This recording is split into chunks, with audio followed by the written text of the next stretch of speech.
Kristo asifiwe.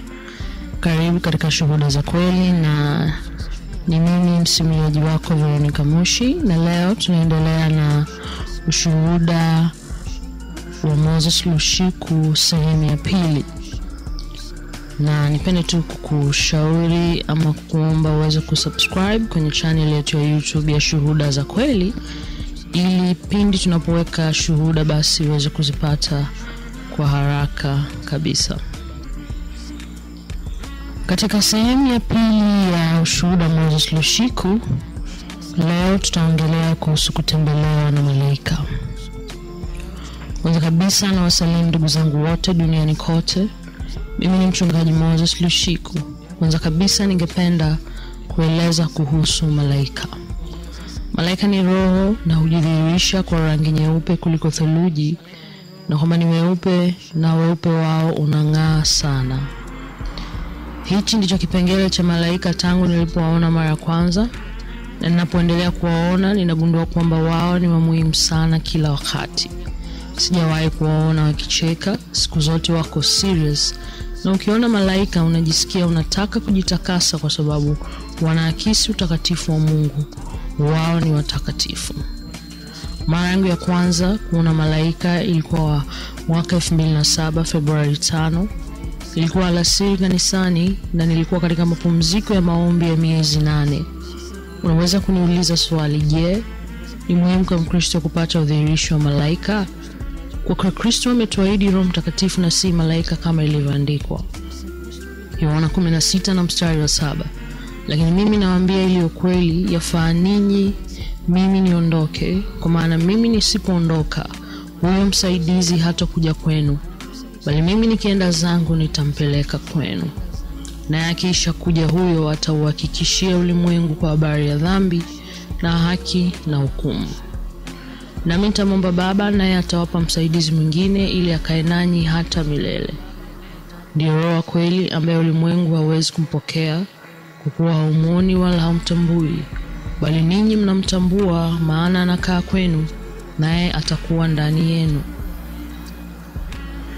Roho Mtakatifu huratibu kila kitu katika maisha ya Mkristo. Yeye ni Mungu, lakini wajibu wa malaika ni kutekeleza mapenzi ya Mungu ambaye ni Roho Mtakatifu. Na Mungu akamwambia Musa katika Kutoka 23:20, "Tazama mimi namtuma malaika aende mbele yako ili akulinde njiani na kukupeleka mpaka mahali pale nilipokutengenezea." Roho Mtakatifu ni uwepo wa Mungu ndani yetu. Mungu alimpa Musa utume wa kuwakomboa wana wa Israeli na akawaambia, "Tazama naweka malaika mbele yako." Kusudi la malaika katika huduma ni kutusaidia katika kutimiza na kutekeleza kazi tuliyopewa na Mungu, kwa sababu kila kipengele cha kazi anachopewa Mkristo inahusiana na aina maalum ya malaika. Iwe uponyaji, ukombozi, mahubiri, na kila wakati tunapofanya kazi ya Mungu tunasaidiwa na malaika, ingawa tuna Roho Mtakatifu. Kama nilivyosema, malaika wanahusishwa na huduma maalum kama Biblia inavyosema, "Kwa maana atakuagizia malaika zake wakulinde katika njia zako zote." Zaburi 91:11. Katika Zaburi 104 mstari wa 4 imeandikwa, "Anawafanya malaika wake kuwa upepo na watumishi wake kuwa miali ya moto." Malaika ni kama upepo, na kama walivyo kila mahali wanasonga kama upepo. Katika siku ya Pentekoste kulikuwa na kama upepo na kisha moto wa moto ambao ni asili na tabia ya watumishi wa Mungu. Malaika wanafanya kazi ya nguvu kama upepo, kama vile malaika alivyokuwa akitikisa maji katika bwawa la Betsaida katika kitabu cha Yohana 5. Mara ya mwisho kuona malaika ilikuwa tarehe 16 Disemba 2015. Nilikuwa chumbani na nilipokuwa nafanya semina, ubao ungetokea na maandishi utokea ubaoni, na ningechukua karatasi kuandika ninachokiona ubaoni. Wakati mwingine ningefungua macho yangu na kuona vitu au picha, kisha ningeandika ninachokiona. Tangu ningeona kuonekana kwa malaika au Bwana Yesu mwenyewe akiongozana na malaika, siku hiyo nilikuwa nasoma Biblia, ndipo nilihisi kama upepo unavuma chumbani kwangu. Kisha nikaanza kusikia sauti kwenye upepo ule. Baadaye nilipokuwa nikiandika kile nilichokuwa nikisoma katika maandiko matakatifu, nilihisi joto kali, na kwa vile mchana kulikuwa na jua, hivyo niliamua kuoga ili kupunguza joto. Nikaenda kuoga, na nikiwa kwenye uwepo wa Mungu niliweka wimbo wa Kikristo ili nizame zaidi kwenye uwepo wa Mungu. Kwa hiyo nilianza kuoga huku nasikiza wimbo wa Kikristo. Wimbo huo ulikuwa unazungumza juu ya shauku ya Kristo. Lakini punde si punde nilianza kutambua kwamba wimbo huu ulikuwa unashusha nguvu zangu za kiroho. Niliona kwa tangu niweke mziki huu, nguvu yangu ya roho ilikuwa ikishuka. Wimbo huu wa Kikristo ulinitoa weponi mwa Mungu. Na nilipogundua hili basi nikabadilisha wimbo, na nilipobadilisha wimbo nikagundua kuwa nimerudi katika uwepo wa rohoni. Nilihisi upako tena, na nikaanza kujiuliza kwa nini ule wimbo wa injili uliotangulia ulinitoa katika uwepo wa Mungu. Na wakati natafakari hilo, ghafla nikaona malaika wameingia. Hawakuwa wakigusa ardhi kama kawaida. Nakumbuka katika maono yaliyopita nilimwona malaika wa kanisa aitwaye Ajabu. Alinisafirisha nje ya dari ya nyumba yangu kwa urefu wa mita 4, kisha akanionyesha jinsi wanavyoiona dunia. Ilikuwa ni chafu kweli. Alinionyesha ardhi ambayo ilionekana kama ngozi iliyooza ya nguruwe, na akaniambia, hii ni ardhi, ni chafu, imeoza, na ndio sababu hatuikanyagi. Niligundua kuwa wale malaika watatu walionitokea walikuwa na vyombo mkononi mwao vyenye kufanana na glasi. Mmoja wao akaniuliza, Musa, wajua kwa nini upako wako ulishuka wakati unasikiliza wimbo wa kwanza uliotoa? Ingawa mwimbaji aliimba juu ya neno la Mungu, yeye hastahili, maana sio mtakatifu. Alitengeneza wimbo tu na kautoa, lakini maisha yake sio matakatifu na hayakisi kile anachokiimba. Mtumishi wa Mungu anapokuwa mtakatifu, huduma yake pia huambatana na utakatifu wake. Kwa hiyo kama ataimba, basi nyimbo zake zitakuwa takatifu, na kama atahubiri, basi mahubiri yake yatakuwa matakatifu, na kama anaomba, basi maombi yake yatakuwa matakatifu, kwa sababu yeye ni mtakatifu. Tunachofanya ni kwamba tunasababisha wimbo au mahubiri au chochote anachokifanya kuwa na athari au matokeo kwa wale wanaopokea ujumbe huo. Malaika aliniambia kwamba kila wakati watumishi au watendakazi wanaomtumikia Mungu, iwe katika kuhubiri, kuimba, kusali, ikiwa ni watakatifu, basi kazi yetu sisi ni kuleta matokeo katika maisha ya wale ambao wamefunuliwa kwa uimbaji wao, mahubiri au sala. Kwa sababu sisi ni malaika, husababisha matokeo. Tunatumia huduma ya utumishi wa Mungu, tunajihusisha na kile wanachokifanya ili kiweze kuathiri na kuwajenga wasikilizaji. Wapendwa, tunapohubiri injili kwa sisi ni watakatifu, malaika wangekuja katika mahubiri yetu na kututumia kama njia ya kuleta athari, kuongofu wapya, kuwajenga, uponyaji na mabadiliko. Kisha wakaniambia kwamba mtu ambaye alikuwa akiimba wimbo nilikuwa nikiusikiliza hawakuweza kujihusisha naye pamoja na wimbo wake kwa sababu hakuwa mtakatifu. Hivyo hawakuweza kuhusisha mziki huo na kuutumia kama channel ili kunitia nguvu. Matokeo yake wimbo huo hakunipa chochote. Sio tu kufanya kazi kwa ajili ya ufalme, bali ni kuwa katika hali ya kuweka wakfu na utakatifu ambao utatuwezesha malaika wa matokeo kuingia katika huduma au mahubiri au kuimba kwa ajili yake ili kuathiri wale ambao wamefunuliwa na huduma hiyo. Ndio sababu kuna nyimbo nyingi tupu hazina uwepo wa Mungu. Kisha malaika wakaniambia, tuko hapa kukupa siri 3 za matokeo ili waimbaji, wahubiri na wale wanaofanya ukombozi, uokoaji wa roho za watu na wafanya kazi wote ufalme waweze kuvutia ushiriki wa malaika katika kile wanachokifanya na kuleta matokeo kwa watu. Nilipokuwa nikiwatazama malaika wote, wa kwanza akatoa kikombe chake na kusema, Musa, tazama. Na nilipochungulia ndani ya kile kikombe, niliona mafuta ya kijani kibichi ndani yake. Na malaika wa pili akatoa glasi yake, kulikuwa na mbegu ya ngano ndani. Na malaika wa tatu akatoa kikombe chake, na nikaona kwamba kulikuwa na maji ndani. Kisha nikasema, hizi ni siri za utumishi wenye matokeo. Baada ya kunionyesha hivi vikombe 3 na yaliyomo ndani ya hivyo vikombe, malaika waliniruhusu niende kuvaa, na kisha nilichukua taulo zangu na kujifuta maji mwilini mwangu. Malaika watatu walikuwa bado wamesimama pale. Kisha nikaenda haraka kuvaa chumbani kwangu. Cha ajabu pia, walikuwa wamesimama chumbani kwangu kwa mkao ule ule ambao walikuwa wamekaa pale bafuni. Nilidhani niliwaacha bafuni, lakini niliwakuta chumbani. Baada ya malaika alikuwa na kikombe kilichojaa mafuta ya kijani kibichi. Alinishika mkono na papo hapo tukasafiri hadi mahali pasipojulikana, na tukatoa mahali panapoonekana kama ofisi au darasa. Kulikuwa na ubao na malaika alikuwa akizungumza kama darasani. Alikuwa akifundisha na maneno yake yalikuwa yakionekana ubaoni. Kisha malaika aliyenishikia kikombe kilichojaa mafuta ya kijani kibichi akasema, "Musa, umewahi kusikia kuhusu shule ya Mungu? Hii sasa ndio shule ya Mungu." Malaika alinipa kikombe chenye mafuta ya kijani kibichi na kusema, "Kunywa." Nilichukua kikombe na kunywa mafuta ya kijani. Lakini wakati nakunywa, niligundua kwa mafuta ya kijani yanatoka povu kama bia. Kwa hiyo nilipokunywa ilitakiwa kusababisha athari ya ulevi, sio ya bia bali ya Roho Mtakatifu. Malaika akasema, "Mafuta uliyokunywa ndio siri ya kwanza ya matokeo, na unatakiwa kulewa na Roho Mtakatifu." Kisha malaika akaniambia, "Liambie kanisa na watenda kazi katika ufalme kwamba kabla mtu yote hajanitumikia au kutoa huduma kwa watu, lazima ajazwe na Roho Mtakatifu, ambaye anawakilishwa na mafuta haya ya kijani uliyokunywa. Wafanyakazi watapowekwa wafu watakatifu, matokeo yatakuwa katika shule ya Mungu." Pale malaika aliponiambia, "Kwa Haruni ndiye aliyetiwa mafuta kama vile Mungu alivyomwambia Musa, tazama nimekufanya wewe kuwa kama Mungu kwa Farao, na Haruni ndugu yako atakuwa nabii wako kutoka Saba moja. Kwa maneno mengine, tazama ni Haruni ndiye atakayesema, kwa sababu ametiwa mafuta, si Musa, kwa vile hajapakwa mafuta. Mafuta pia ni ya kinabii, pamoja na mafuta unaweza kutabiri na kutangaza mambo." Malaika akasema, "Kazi yako ni kunywa mafuta na kutangaza neno.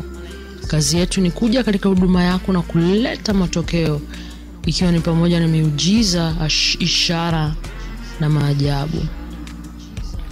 Malaika alipomaliza kwa kusema, "Kwetu sisi malaika wa athari hakuna nyimbo mbaya au nzuri. Mwanadamu anayeimba, anayehubiri, amekunywa mafuta na kujazwa na Roho Mtakatifu, tutaingia katika huduma yake na kusababisha utumishi wake kuleta matokeo kwa wale wanaomsikiliza." Malaika alisema, "Hatujali sauti yake ikiwa ni nzuri ya malaa, maadamu yeye ni mtakatifu na amejaa Roho Mtakatifu, tutasababisha wimbo wake kuwaathiri wale ambao wamefunuliwa nao. Unapopakwa mafuta, hutahangaika kuponya wagonjwa, kusema neno rahisi tu kutakuwa na matokeo, sawa na vile Yesu hakuwa akihangaika kuwaponya wagonjwa, kwa sababu alisema, Roho wa Bwana yu juu yangu, amenitia mafuta kuwaponya wagonjwa." Isaya 61 mstari wa kwanza, lakini pia Luka 4 mstari wa 18. Ikiwa unataka athari au matokeo wa malaika kwenye huduma yako, unahitaji kujazwa na Roho Mtakatifu. Siri ya pili ya malaika wa kuleta matokeo: kusoma neno mchana na usiku. Malaika wa pili alinichukua chombo chenye umbo wa glasi na ndani yake kulikuwa na ngano. Malaika akaniambia, "Chukua ule." Nilichukua ngano kwenye glasi na nikala, ilikuwa crispy. Kisha malaika akasema, "Tazama, si mkate umetengenezwa kutoka kwa farina, ngano ya kusaga, ambayo imetengenezwa kwa ngano ambayo inaruhusu kutengeneza mikate." Ngano hii kutoka kwa malaika ilikuwa na rangi ya chokoleti. Mpendwa, ukitaka kuleta matokeo kwenye utumishi wako katika ufalme, basi ni lazima wewe unakula ngano daima. Kabla ya kujionyesha mbele za watu, lazima ule ngano na hiyo tumboni kwako. Hili ni fumbo. Ndio maana malaika aliniomba nichukue nile, na iko tumboni kwangu sasa. Na sasa napozungumza nanyi, ndio maana ninaathiri ulimwengu, kwa sababu nimelishwa na ngano na malaika kwa matokeo. Kisha malaika akaniambia, Yesu alizaliwa Bethlehem, ingawa alichukuliwa mimba huko Nazareth. Na Gabriel alimwambia Mariamu, "Utachukua mimba." Na Yesu alichukuliwa mimba huko Nazareth, lakini hakuweza kuzaliwa Nazareth kwani hakuna nabii aliye na unabii kuhusu Nazareth. Haijulikani katika Biblia, katika historia na unabii. Ndio maana Gabriel aliwaamuru Mariam na Yusufu waende Bethlehem wakati wa sasa, kwani huu ni mji wa kinabii unaohusiana na Masihi ukilinganisha na Nazareth. Bethlehem maana yake ni nyumba ya mkate. Baadaye Yesu alisema, mimi ndimi mkate wa uzima. Kwa hakika Yesu alizaliwa katika nyumba ya mkate, kwa hiyo alikuwa mkate wa uzima. Lazima uelewe kwamba mkate ndio chakula kikuu katika maisha ya sasa. Haijalishi ni nchi gani au tamaduni, mkate uliwa asubuhi na jioni, lakini sio mchana. Yesu ndiye Alfa na Omega. Tunaanza siku kwa mkate na tunamaliza siku kwa mkate. Huu unatakiwa kwa utaratibu wa muumini anayetaka kuleta matokeo. Ni lazima aanze siku kwa neno na kumaliza siku kwa neno. Tusome katika Mithali 9:4-6. Wote wasio na akili na waje nyumbani. Wale wasio na akili huambia, njooni mle chakula changu na kunywa divai niliyoichanganya. Acheni njia zenu rahisi nanyi mtaishi. Tembea katika njia ya ufahamu. Malaika alimwambia Mungu kwamba yeyote anayetaka kuleta matokeo itabidi yale ngano, neno ambalo litageuza kwa mfano wa Yesu. Na katika kifungu cha hapo juu nilichopewa na malaika wa pili, tunaweza kusoma kwamba baada ya kula mkate husababisha matokeo kwa mtu aliyekula. Athari ya kwanza ni kwamba unaacha ujinga, lakini athari ya pili ni kwamba unakuwa na busara. Ukitaka kuongoza watu wa Mungu na ukitaka kuwaathiri watu wa Mungu, Yesu anataka uache upumbavu. Lazima usiwe mjinga. Na katika maandiko yote ujinga unahusishwa na dhambi, uovu unahusishwa na upumbavu. Biblia inazungumza kuhusu bibi harusi mpumbavu ambaye hana mafuta, upako na kuwekwa wakfu kwa Mungu. Tunapokula mkate tunaacha ujinga na upumbavu ambao ni dhambi na uovu. Na ikiwa utaleta athari kwa wengine, tunaanza kwa kuacha ujinga na upumbavu. Lazima uache uovu. Imeandikwa, umependa haki na kuchukia uovu, kwa hiyo Mungu wako amekuweka juu ya wenzako kukupatia mafuta ya furaha. Waebrania 1:9. Athari ya pili ya kula mkate ni hekima. Kifungu tunachosoma kinasema, njooni mle mkate wangu ili mpate kuwa na akili. Malaika wa Bwana aliniambia kwamba akili ambayo kitabu cha Mithali inazungumza ni kile ambacho wewe mwanadamu unaita uvuvio. Aliyekula mkate wa Mungu anakuwa na hekima, na Biblia inasema kumcha Bwana ni mwanzo wa hekima. Siri ya tatu ya malaika wa matokeo: kuchamka, kuvuka na kuchaji maji. Tulikuwa bado katika shule ya Mungu, na wakati malaika wa tatu wa matokeo alinipa kikombe chake na kuomba kunywa maji ya ajabu ambayo yalikuwa ndani, akaniambia kwa maji haya ni siri ya matokeo, na kisha akaanza kunieleza siri inayohusiana na maji haya. Malaika alisema kuna siri nyuma ya maji haya, na kwamba maji hupitia katika mzunguko na huleta utaratibu wa kudumu. Kisha malaika akaniambia, Bwana wetu Yesu Kristo na Baba alisema katika maandiko kwamba watu wangu wametenda dhambi mbili. Wameniacha mimi, chemchemi ya maji ya uzima. Wamenichimbia mabirika yao wenyewe, na mabirika yaliyopasuka yasiyoweza kutokea kushika maji. Yeremia 2:13. Kwa malaika alisema Bwana Yesu ni baba yetu na Bwana wao, ambao ina maana sisi ni watoto wake na warithi, wakati malaika ni watumishi wake. Wanatii maagizo kutoka kwa Bwana wao. Lakini sisi tuko katika familia, kama Biblia inavyosema kwamba Roho mwenyewe hushuhudia pamoja na roho zetu na kwamba sisi ni watoto wa Mungu. Na ikiwa sisi ni watoto, basi tu warithi na warithi pamoja na Kristo. Ikiwa tutateseka pamoja naye ili tupate kutukuzwa pamoja naye. Warumi 8:16-17. Kisha malaika akaniambia kwamba maji ya mkondo au maji yanayotiririka kupitia mzunguko ambao uko wazi kwa joto la jua.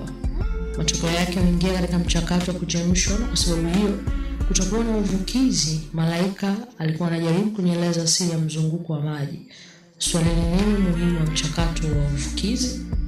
Na malaika aliniambia kuwa Bwana wetu Yesu Kristo ni jua, lakini kwa ninyi mnaolicha jina langu, jua la haki litawazukia lenye kuponya katika mbawa zake. Malaki 4:2.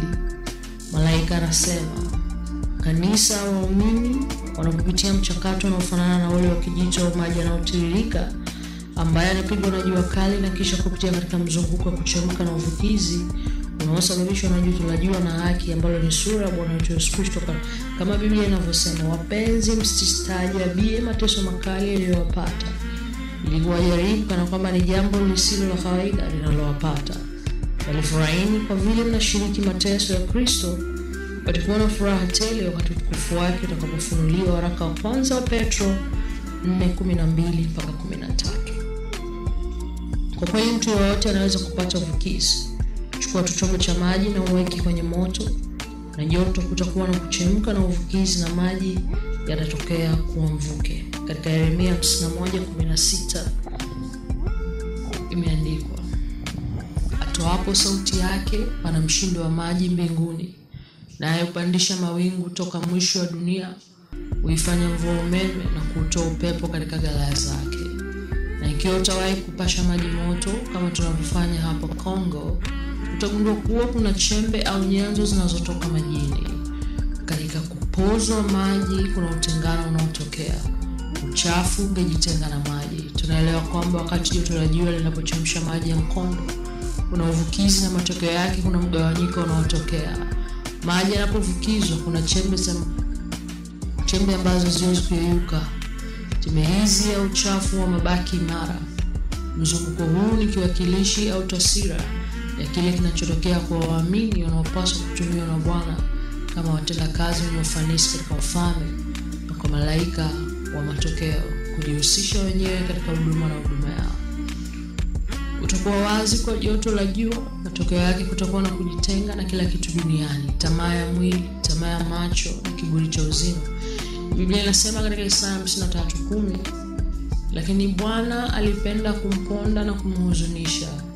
Imeandikwa, lakini pia furahini kwa kuwa mmeshiriki mateso ya Kristo, ili utukufu wake utakapofunuliwa nanyi mfurahi na furaha tele. Petro wa kwanza 4:13. Matokeo ya uvukizi ni hali iliyobadilika. Maji hugeuka kuwa hali ya gesi, na ni kwa kusudi. Lakini kabla ya kubadilishwa hali hii, lazima kuwa na mtengano kutoka kwa maji ambayo hayawezi kuyeyuka, ambayo hugeuka kuwa chembe ya mchanga. Mpendwa, kuna sehemu yako ambayo inabidi kufa kabla ya kuwa chombo chenye nguvu mkononi mwa Mungu. Kutengana lazima kutokea kwanza. Hii ndio siri ya matokeo. Kabla ya kumtumikia Bwana, kabla ya kuimba au kufundisha au kuongoza wengine, lazima utengane. Lazima uwe na uwazi kwa joto la jua. Lazima upitie mchakato wa kuchemsha na kujitenga na vitu katika utu wako ambao vitakuzuia kuinuka angani. Uvukizi ni taswira ya kupanda kwa mwelekeo, na wewe kupanda katika dimension inabidi ujitenge na kitu ambacho unajua hakitakiwi kuwepo. Lazima uelewe kuwa maji huchemka ifikapo degree 100. Hiki ni kipindi kigumu na chenye maumivu makali kwa muumini, kwani anapitia utengano.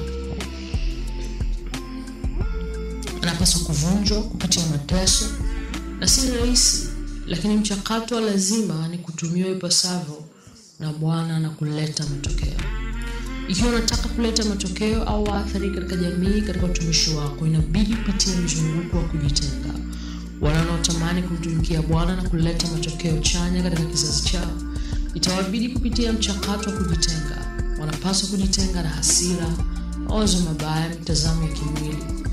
Hali ya maji baada ya mchakato wa kuchemshwa maji na kutoa mvuke ni tofauti na maji kabla ya taratibu hizi mbili. Kuna mabadiliko ya hali baada ya maji ya moto kuwa gesi ya mvuke.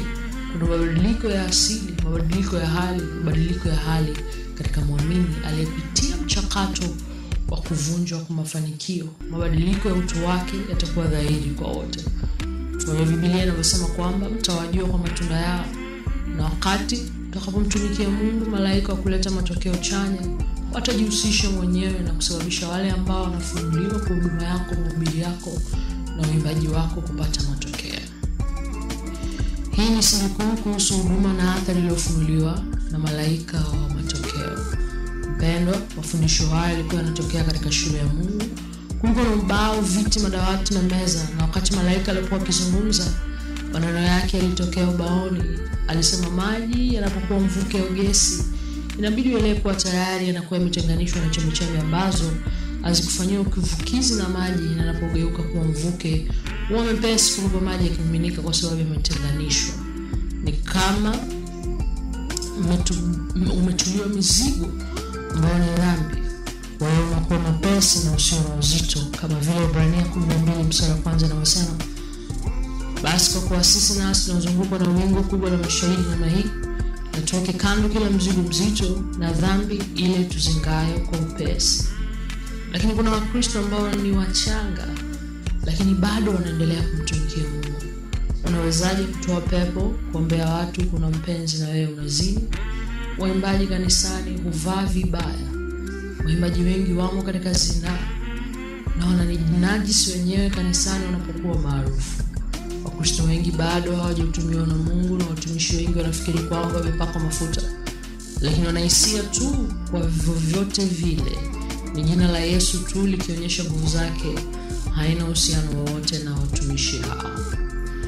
Sasa kilichotokea baadaye ni kwamba maji yanapogeuzwa kuwa mvuke yanaketi katika wingu, kama Ayubu asemavyo katika kitabu chake cha Ayubu 26:8, yeye hufunga maji katika mawingu yake mazito, wala wingu halipasuki chini yake.